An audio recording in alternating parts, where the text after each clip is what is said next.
السلام عليكم ورحمة الله وبركاته. أنا محمد منصور من ثمار لتداول الأوراق المالية، وده عبارة عن تعليق سريع على أراضي الحديد أو بيان أراضي الحديد والصلب تحت التصفية وحجم مديونياتها ونصيب السهم من الأراضي تقديريا. في البداية الموضوع مش التعليق ده مش توصية للبيع والشراء في السهم.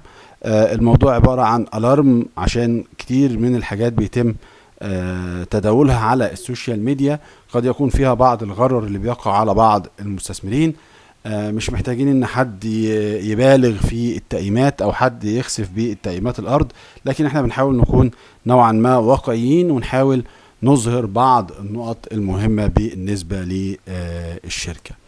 في البداية ده بيان الأراضي وحيازات الأراضي في 30/6/2024 وفق لما تم إرساله للبورصة، وفي المقابل كمان بيان المديونيات اللي على الشركة.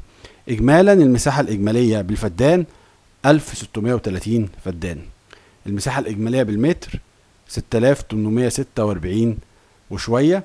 احنا متجاهلين هنا أي تعديات على الأراضي، متجاهلين أي حاجة في تخص العقود القانونية أو موقف الأرض القانوني، متجاهلين اللي تم بيعه او تم استخدامه. ده الحاجات الموجودة فعليا ومرسلة في البيان من الشركة. اجمالي مديونيات حوالي 8 مليار و700 مليون. عشان ناخد فكرة استرشادية قررنا ان احنا نبص على ارض اتباعت من شركة حكومية، هي مصر الجديدة، باعت تقريبا نفس المساحة 1695 فدان، باعتهم ب 15 مليار، تراخيصهم سليمة، الجيران او المنطقة ترفع من قيمة الارض ما تقللش منها. المنطقة بين الرحاب ومدينتي كل التراخيص عقارية، ما فيش مشكلة عندها. كل المزايا اللي تخلي في قيمة في الارض، عكس الاراضي المقطعة اللي موجودة في الحديد والصلب المصرية. الجمعية العمومية لما جت تناقش القرار بتاع مصر الجديدة وجدنا ان ال 15 مليار كمان في استنزال 2 مليار منهم، يعني تقريبا القيمة 13 مليار جنيه. يبقى صفقة مصر الجديدة البيع تم نقدي، تم استنزال 2 مليار من ال 15 مليار عشان الصافي يبقى 13، الارض متباعة ب 13 مليار. المصادر الإعلامية قالت إن السعر عشان التأمينات هتدفع كاش، تم خصم 40% منه للمستثمر المحلي مقابل الدفع الفوري. سعر الدولار اللي كان سائد في السوق ساعتها، السوق الرسمي بلاش السوق الموازي، رغم إن كان موجود 31 جنيه لكل دولار. إذا سعر مصر الجديدة لو إحنا تجاهلنا ال 2 مليار اللي تم استنزالهم وجاملنا الشركة، هنلاقي ان السعر 15 مليار، يبقى سعر المتر كان 2100 جنيه.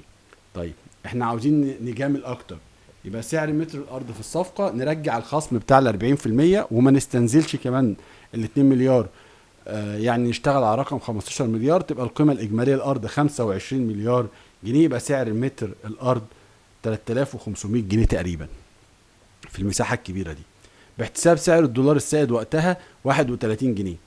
ليه جبنا سعر الدولار ده؟ عشان نحفظ القيمة للنقود بعد التعويم، ودي مجاملة زيادة مننا برضو. مش هنخصم ال 40% للدفع النقدي، وهنحسب الدولار على 31 جنيه، ومش هنخصم ال 2 مليار الاستنزال، هتكون متر الأرض بالدولار 113 دولار. نروح بقى للحديد والصلب مع اختلاف موقع الأرض والمناطق والمساحات والتراخيص والوضع القانوني للأرض، واختلاف تسعير الأراضي حواليها. الأراضي حوالين أرض مصر الجديدة تعليها، القطع بتاعت مصر بتاعت الحديد والصلب مش كلها تجيب فلوس ومش كلها تجيب السعر ده، لكن احنا هنحسبه بالشكل ده مفيش أي مشكلة. وهنزود 7 دولار كمان، يبقى هنستخدم 120 دولار للمتر في الأرض ككل. حدش ده بالنسبة لي أو بوجهة نظري ده تفاؤل زائد مبالغ فيه غير محدود، قيمة الأرض التقديرية مش هتجيب الرقم ده. هنستخدم كمان قصاده 50 جنيه لكل دولار.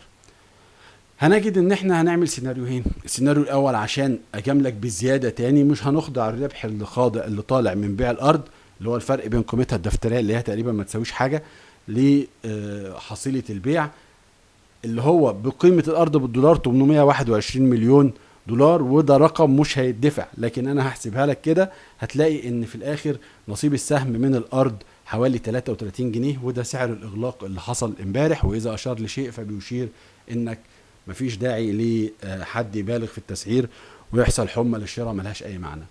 السيناريو الطبيعي ان هيتم استنزال او خصم الضريبة، وفي الحالة دي هتلاقي 23 جنيه هي قيمة نصيب السهم من الأراضي. عاوز أكرر تاني إن $120 ده سعر مبالغ فيه جدا جدا جدا. السيناريو ده ما كانش نصيحة للبيع أو للشراء، ده كان توضيح للمستثمرين عشان ما حدش يستخدم بعض العبارات الجذابة وبعض التقييمات الخيالية من دماغه ويحاول يدفع المستثمرين ليه بعض النقط الغير إيجابية. وفي كل الأحوال القرار قرارك، فكر كويس وادرس بنفسك وحاول تسأل. لو دورت على تسعير الأراضي في المنطقة دي حاليا على النت هتلاقي فيه فدادين كبيرة بتتباع المتر فيها بأسعار غير يعني أقل كمان من احنا سعرنا عشان تتباع، غير كده مش هتتباع، هتلاقيها مركونة وما فيهاش بيع. نتمنى لكم دائما التوفيق في قراركم الاستثماري، ونتمنى دائما ان اي قرار استثماري يتسم شوية ببعض من الحذر ويتم بعد دراسة مستوفية. شكرا لكم جميعا. السلام عليكم ورحمة الله وبركاته.